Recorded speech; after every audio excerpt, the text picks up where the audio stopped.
In an incisive article published in Foreign Policy on November 14, 2024, titled "Russia's War Economy is Hitting Its Limits," Marc R. DeVore, senior lecturer at the University of St. Andrews, and Alexander Mertens, professor of finance at the National University of Kyiv Mohyla Academy, deliver a sobering analysis of Russia's economic capacity to sustain its war in Ukraine. The authors meticulously unravel the veneer of strength painted by Russia's macroeconomic data, exposing underlying cracks in its war economy. This narrative gains added urgency with Donald Trump's return to the U.S. presidency, a development that may embolden Moscow as Trump's advisors push for a peace settlement favorable to Russia, even at Ukraine's expense.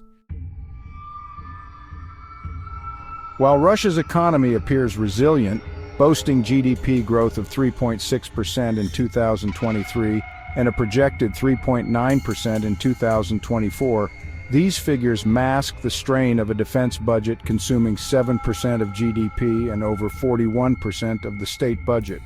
The authors argue that this military Keynesianism, where vast military spending drives artificial economic growth, creates a precarious balance. Low unemployment, now at a historic 2.4%, stems largely from the addition of over 500,000 workers to the defense industry, with other sectors such as agriculture and small business cannibalized for labor. Rising wages in the defense sector have fueled inflation, now nearing 9%, while industries unrelated to the war effort are starved of capital due to skyrocketing interest rates set by the Central Bank of Russia at 21%. This economic house of cards rests atop crumbling foundations. On the battlefield, Russian losses in equipment far outpace its capacity for production. The article highlights that Moscow's artillery losses alone average 320 barrels per month, while domestic production supplies only 20, making reliance on North Korean stockpiles and Soviet-era reserves a necessity. But these reserves are finite. By late 2025, Russia is expected to face crippling shortages across multiple categories of military hardware. Russia's failure to expand its rotary forge capacity for producing artillery barrels exemplifies its industrial stagnation. With only 2 such forges in operation, the Kremlin's ability to replenish losses is all but non-existent.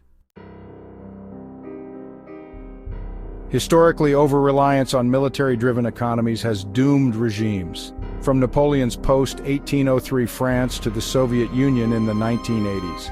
DeVore and Mertens draw chilling parallels to modern autocracies like China and North Korea, underscoring how bloated militaries incentivize aggression to extract resources from weaker states. The authors warn that as Russia's war economy crumbles, its leaders may follow a similar trajectory, resorting to conquest to sustain a fragile regime. Speculative targets could include Black Sea resources within Ukraine's and Georgia's exclusive economic zones, or renewed aggression aimed at controlling Ukraine's vast agricultural and rare earth mineral wealth. This strategy echoes Saddam Hussein's 1990 invasion of Kuwait, a desperate attempt to fund his overstretched military apparatus. Yet the article is not merely a forecast of doom. It implores Western leaders to remain steadfast in their support for Ukraine, emphasizing that Russia's defeat is achievable if its opponents maintain unity and patience. However, the authors caution that victory in Ukraine will not end the West's Russia problem. A militarized and economically weakened Russia may pivot to acts of intimidation and coercion against its neighbors, forcing Europe to grapple with new forms of instability. The conclusion is both a warning and a call to action. Russia's war economy is an unsustainable engine, devouring resources faster than they can be replaced. As the Kremlin faces the dual specters of military defeat and domestic economic collapse, the stakes for Ukraine, its allies, and the global order remain immense. Policymakers must not only prepare for the immediate endgame of the war, but also anticipate the economic and geopolitical tremors that a destabilized Russia will inevitably unleash. By understanding the deep-seated vulnerabilities driving Putin's regime, the West can craft a strategy that ensures both Ukraine's sovereignty and long-term European security.